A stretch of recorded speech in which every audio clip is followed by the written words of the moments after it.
بعض ٹیچر اور استاذ کہتے ہیں کہ بچے مار کے بغیر پڑھتے نہیں ہیں، یہ بھی 100% غلط ہے۔ ایک مدرسے میں نے چند دنوں کے لیے پڑھایا، بلکہ چند دن 6-7 مہینے کے لیے پڑھایا۔ میرے پاس 50 بچے تھے، چھوٹے چھوٹے پدے اتنے سے، یعنی ایک کلاس کے 2 حصے تھے، سیکشن اے سیکشن بی ہوتا ہے نا۔ 50 بچے میرے پاس، 50 بچے اسی کلاس کے سامنے ٹیچر کے پاس، اور کتابیں دونوں کی سیم۔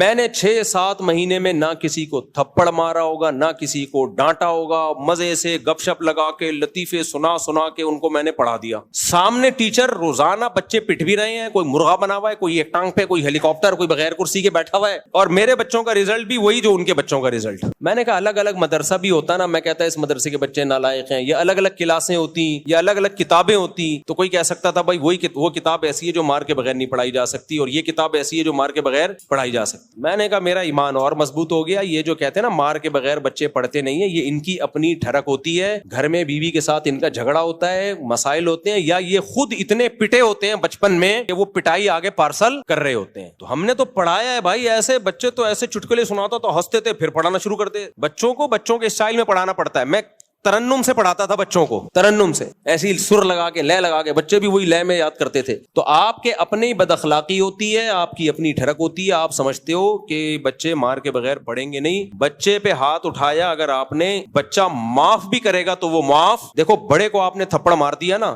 آپ نے سوری کی، اس نے کہا میں نے معاف کیا، اللہ کیا کر دے گا؟ معاف۔ لیکن آپ نے بچے کو مارا نا، بچہ 100 دفعہ کہ میں نے معاف کیا، اللہ کہتا ہے بچے کی معافی کا شریعت میں اعتبار نہیں ہے ہی نہیں اعتبار۔ اس لیے بچے کے حقوق بہت زیادہ ہیں بھائی، بچے پہ صرف ماں باپ ہاتھ اٹھا سکتے ہیں، اور ماں باپ کی پرمیشن سے جو ان کے قریبی رشتہ دار ہوتے ہیں، جو خاندان کے بڑے ہوتے ہیں، باقی کوئی بھی بچے پہ ہاتھ نہیں اٹھا سکتا۔